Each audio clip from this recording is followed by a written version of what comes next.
ସକାଳର ବଡ଼ ଖବର ସକାଳର ଲାଟେଷ୍ଟ ଅପଡେଟ୍ ହଂକଂର ତାଇପ ଅଞ୍ଚଳରୁ ଏକ ଦୁଃଖଦ ଖବର ଆସି ପହଞ୍ଚୁଛି କି ଯେ ଗୋଟେ ଆପାର୍ଟମେଣ୍ଟରେ ସମ୍ପୂର୍ଣ୍ଣ ଭାବରେ ନିଆଁ ଲାଗିଛି ଏବଂ ଏହା 8 ଟାୱାର ବିଶିଷ୍ଟ ଏହି ଆପାର୍ଟମେଣ୍ଟ ଏଠିରେ ସମ୍ପୂର୍ଣ୍ଣ ଭାବରେ ଯଦି ଦେଖିବା 7ଟି ଟାୱାର ସମ୍ପୂର୍ଣ୍ଣ ଜଳିପୋଡ଼ି ପାଉଁଶ ହୋଇଯାଇଛି। ବଡ଼ ଦୁଃଖଦ ଖବର ଆସି ପହଞ୍ଚୁଛି କି 50 ଜଣ ସମ୍ପୂର୍ଣ୍ଣ ଭାବରେ ମୃତ୍ୟୁ ହୋଇଛନ୍ତି ଏବଂ ପ୍ରାୟ 300 ଜଣ ଏପର୍ଯ୍ୟନ୍ତ ନିଖୋଜ ଅଛନ୍ତି। ଏବେ ବର୍ତ୍ତମାନ ରେସ୍କ୍ୟୁ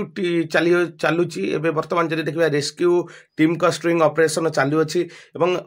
बड़ चैलेंजर विषय पालटी रेस्क्यू ऑफिसर जे ये 300 लोक निखोज अच्छी संपूर्ण भाव पत्ता मिलूना कौन थी से अवस्था किभली भाव में से सामना को आसबे या गोटे बड़ चैलेंजर प्रश्न उठुची जदि हंकंग एभली एक परिस्थिति देखा मिली क्यों कारण कौन एपर्यंत संपूर्ण जदिओ विशेष तथ्य मिलूना गोटे दुखद खबर आसी पहुंचुची कि हंकंग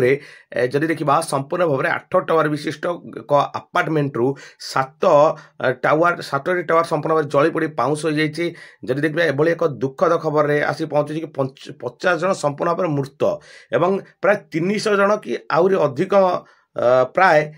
सेठारे निखोज अच्छा एपर्यंत पत्ता मिलूना से किभली भाव में उद्धार हे रेस्क्यू ऑफिसर एक चैलेंजर विषय पलटि सकाल गोटे बड़ अपडेट बड़ लाटेस्ट अपडेट आसी पहुंचुची हंकंग रे लागिला निया क्यों कारण निया ता अस्पष्ट जदिओ किंतु संपूर्ण भाव में 7 टावर संपूर्ण भाव में जली पड़ी पाउंस हो जाइए। 50 जन मृत और प्राय 300 बा 300 अधिक एपर्यंत निखोज। सकाल बड़ खबर लाटेस्ट खबर।